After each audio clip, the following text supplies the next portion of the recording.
Good morning, my name is Guillermo Rodriguez and I'm gonna tell the 11th chapter of The Breadwinner.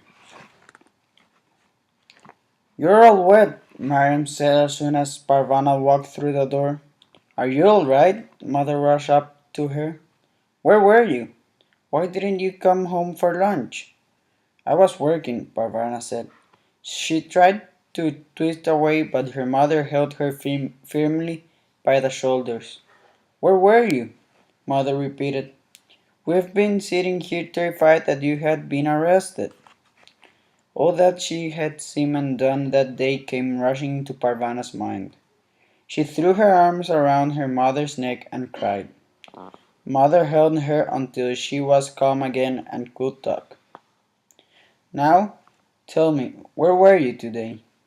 Parvana found she could not bear say to it to her mother's face. So she pressed herself up against the wall and told her. I was digging up graves. You were doing what? Nuria asked. Parvana left the wall and sat down on the toshak.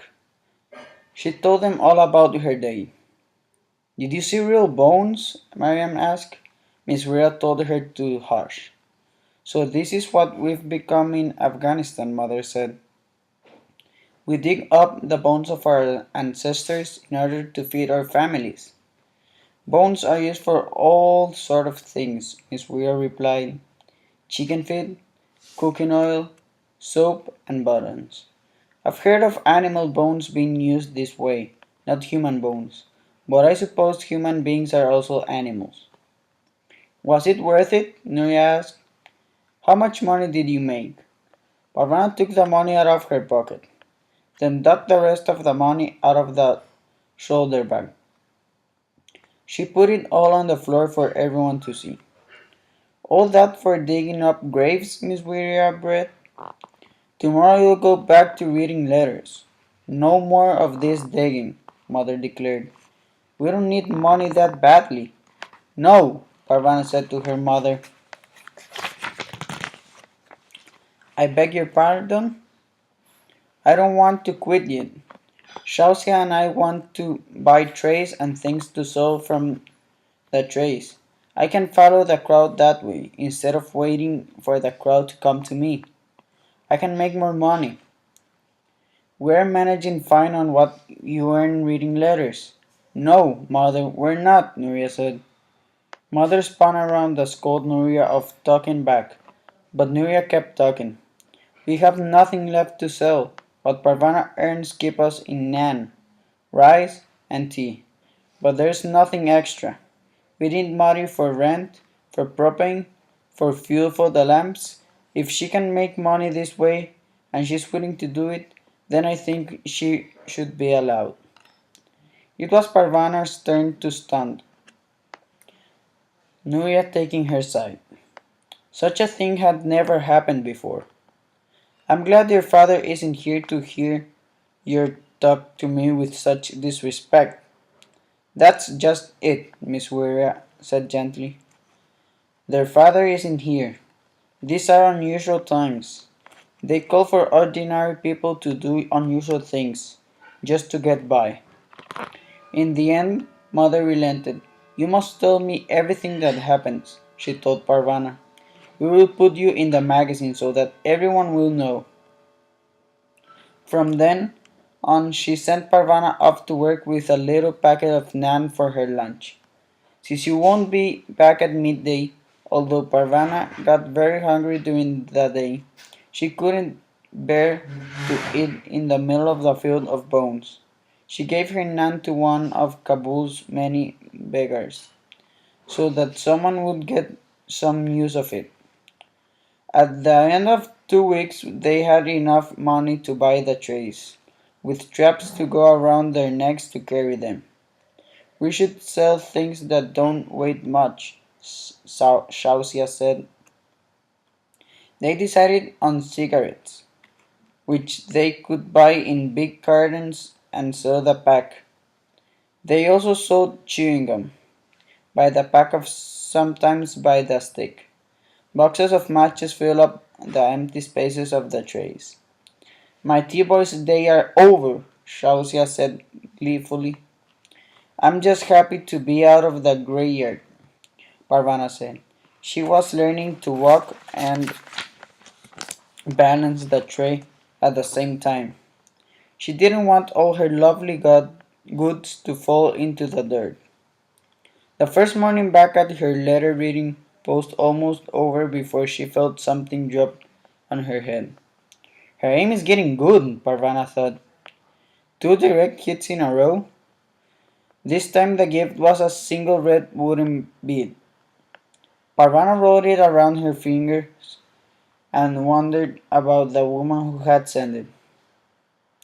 Her graveyard saint over. She was back to going outside with Nuria and the little ones in the middle of the day. A change had come over Nuria. She hadn't said anything nasty to Parvana in ages. Or maybe who's changed Parvana's thoughts. Arguing with Nuria simply didn't make sense anymore. In the afternoon she would meet up with Shausia and the two of them would wander about Kabul looking for customers. They did not earn as much as they did in the graveyard, but they did all right. Parvana was getting to know Kabul. There's a crowd, Shausia said on Friday afternoon, pointing at the sports stadium. Thousands of people were headed into the stands. Wonderful! Exclaimed Parvana. People will want to smoke and chew gum while they watch a soccer game. Well, let's sell out. Let's go. They ran over the stadium entrance as fast as they could without bouncing their cigarettes onto the ground. Several Taliban soldiers were arguing people inside, yelling at them to hurry. They pushed and shoved people through the stadium gates, swinging their sticks to get the slow ones to move faster. Let's avoid those guys, Shausia suggested. She and Parvana dodged around some group of men and slipped into the stadium. The stadium stands were almost full. The two girls were a little intimidated by so many people and stayed next to each other as they went up into the bleachers to sell their wares. It's awful quiet for a soccer game, Shausia said. The game hasn't started yet. Maybe the cheering will start when the players come on the field. Parvana had seen sports events on television, and people in the stands always cheered. No one was cheering. The men did not look at all happy to be there. This is very strange, Parvana whispered into Shausia's ear. Look out! A large group of Taliban soldiers walked onto the field close to them. The girls ducked down low so they could see the field, but the Taliban couldn't see them. Let's get out of here, Shausia said. No one's buying anything for us, and I don't know why, but I'm getting scared. As soon as the game starts, we'll go, Parvana said. If we try to leave now, people will look at us. More men moved onto the field, but they weren't soccer players. Several men were brought in with their hands tied behind their backs. A heavy-looking table was carried out by two of the soldiers. I think those men are prisoners, Shausia whispered. What are prisoners doing on a soccer game? Parvana whispered back. Shausia shrugged. One of the men was untied, then bent over the table. Several soldiers held him down. His arms stretched out across the top table. Parvana didn't have a clue what was going on. Where were the soccer players? All of a sudden, one of the soldiers took out a sword, raised it above his head, and brought it down on the man's arm. Blood flew in every direction. The man cried out in pain. Next to Parvana, Shausia started screaming. Parvana clamped her hand over Shausia's mouth and pulled her down to the floor of the stadium stands. The rest of the stadium was quiet. There was still no cheering. Keep your heads down, boys, a kind voice above Parvana said. There will be times enough when you are old to see such things. The cigarettes and gum had fallen off their trays, but the men around them gathered up the spilled items and returned them to the girls.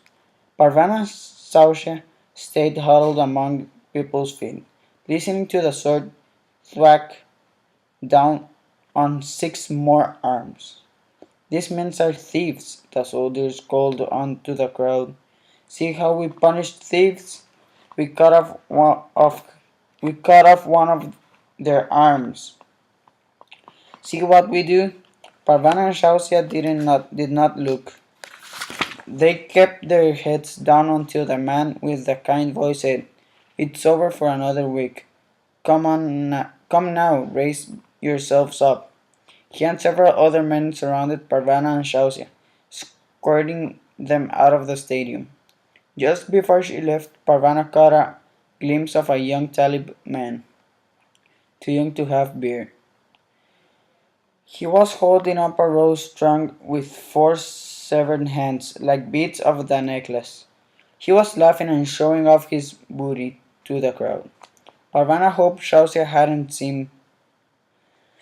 "Go home, boys," the kind man told them. "Go home and remember better things." Thank you.